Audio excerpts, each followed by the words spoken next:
Hey everybody, Norm from Tested.com here at Comic-Con 2016. Of course, at the Prop Store of London booth. Stephen Lane, founder of Prop Store, collector, prop historian, and you guys always bring some great stuff. What do you have here on the shelf at Comic-Con? Good to see you here again, Norm. Welcome to the Prop Store booth. Yeah, thank you. So what we got here this time is we're featuring a number of items that are from our upcoming live auction that's taking place in London in September.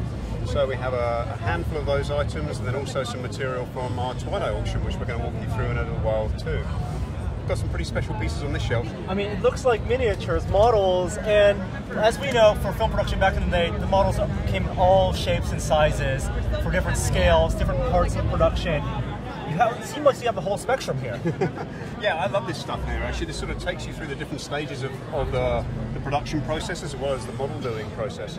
So at the end here we have a Colonial Viper mock-up, and this is sort of like one of the first stages where they're moving the design off the paper and into a sort of physical structure, so they can really be sure that what they've got is exactly what they're going to want to shoot with. And so with this is sort of like it's a purpose-built sort of art department made of artboard and different plastics and things like that, a little bit of wood in there as well, where they're just shaping it, they're forming what they're going to come up with there. It's the silhouettes, it's not for detail, not for lighting tests. I mean, it's a VFX mock-up. Yeah, that's exactly right. And so after that, we've got a couple of later stages. So you would have had, obviously, the custom, scratch-built, full studio-scale model miniature that they would have done a lot of sort of principal close-up filming on. And then as a lot of these productions progress, they're looking at ways that they can save money. You know, building those model miniatures is an expensive and time-consuming process. So once the official kits come out, then the production starts looking at the opportunities there, and that's what we've got here. So we've got a Viper that's in the background here, which is just unfinished, in a sort of matte grey finish, and then we've also got one of the Cylon Raiders here, and these are actually the kit bashed variations. So the smaller scale, kit bashed, fast to put together, cheap to build, get them on the set really quickly.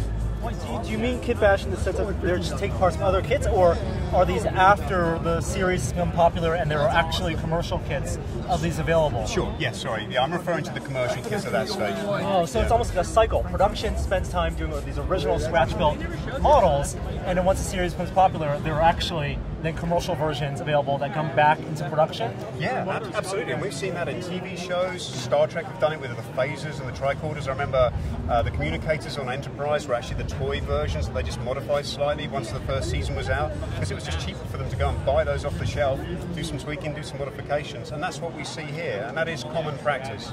And certainly with franchise and repeat TV shows. Now on to Star Wars. Star Wars, oh yeah. my God, you're the biggest fan. I love the Star Wars stuff, yeah, absolutely. So what we've got here is a couple of different scales of the Death Star gun towers. These have got estimates ranging sort of £3,000 to £5,000, £2,000 to £3,000. I would normally give you the dollar conversion, and these are probably slightly accurate, but obviously what's gone on recently in the UK with Brexit, it means that it's a good time to buy from America into the UK. And then next to that, we've got a piece which is, again, coming back to the off-the-shelf kit. This is a piece that we originally acquired from Brian Johnson, who obviously won an Academy Award for visual effects for Empire Strikes Back. And this is an X-Wing miniature that would have been used for long shots from Empire Strikes Back. So the escape from Hoth, where you see all the fighters come out, where they're coming alongside the main craft, the main ships, that's the sort of shot that this would have been used for. Beautifully painted and detailed by the ILM guys, but ultimately it started life as just a model kit that everybody could go out there and buy. That's incredible. And I love, even for the Death Star gun towers, we've seen of the Death Star gun towers that don't even have etchings, like lines drawn on them, all the way to the full detailed, full studio scale big ones. This is somewhere in between, and you have the top of it, a bigger version in the front. Yeah, that's right. And as you can see here, just the crudely drilled holes just above the two guns there, that's just for very simple repositioning of the guns in between shots. So make it look like a different tower, make it look like it's just modified its position, changed its shape. This is what we're looking at here. And it's interesting with the back tower there, you have, as you say, the sort of detailed, carved and cast component pieces to give that sort of ridged effect on it.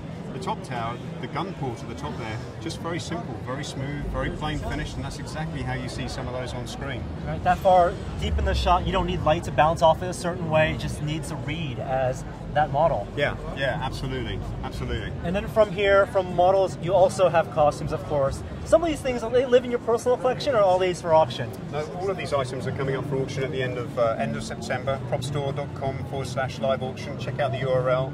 We're going to be releasing a lot of images shortly, and also video footage of some of these pieces too. This particular item is probably one of the stars of the auction, certainly is for me. As you said, Star Wars fan through and through. This is a TIE Fighter pilot helmet. Most people are going to recognize it straight away. The TIE Fighter helmets, they only made about 13 of these for A New Hope.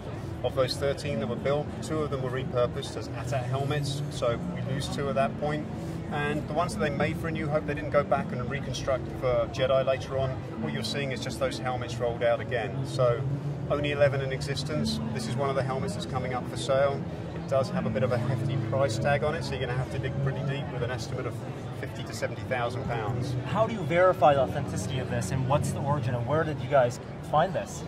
Well, interesting enough, this was with a private collector who approached me after I appeared on a TV show in the UK with a TIE Fighter helmet that I own in my own private collection.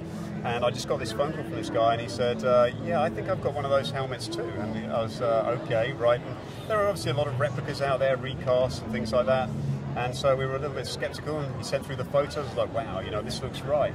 We'll have to come and see it. So we travelled to see him. He was quite a distance away. We sat down, got it out of the box, and as soon as you pick one of these things up, there's these inherent elements to it where it sort of creaks a little bit. It just has this real loose feel to it. And then we start looking at the construction, the glues that are used inside, the lenses, the decals, how everything lines up and matches, how it was constructed and put together, the materials that were used during that time, and then the padding that goes inside it as well. On top of that, we're obviously going to be talking to him about where he acquired it. And it happens that when he was a kid, he was a huge Star Wars fan. His parents had friends who actually worked on the production. He had Star Wars stuff all over his bedroom. One day they came over and they said, hey, we know you love Star Wars. Here's a piece of the original movie for you to keep. And he'd had it for over 30 years. And it was just it was one of those incredible opportunities where him finding out about us and seeing the other one on TV was like, oh yeah, I've got that thing in the attic. I better give these guys a call. Now, do you guys go through any restoration process on any of this stuff to prep it for auction, or things as is? From time to time we'll look at something, whether if it maybe needs some sympathetic restoration. There's nothing on this shelf that's had any work done to it, but it's certainly a consideration. Generally speaking, when we're looking at some of the more delicate materials, maybe the sort of foam latex materials, some of the Gremlins material, props and puppets and things like that sometimes need a bit of TLC, but it is something that we'll do with a degree of consideration. You know, we want to look at it, we don't want to change anything aesthetically. You know, Tom Spina, he's a good friend of ours, he'll look at that sort of thing as well.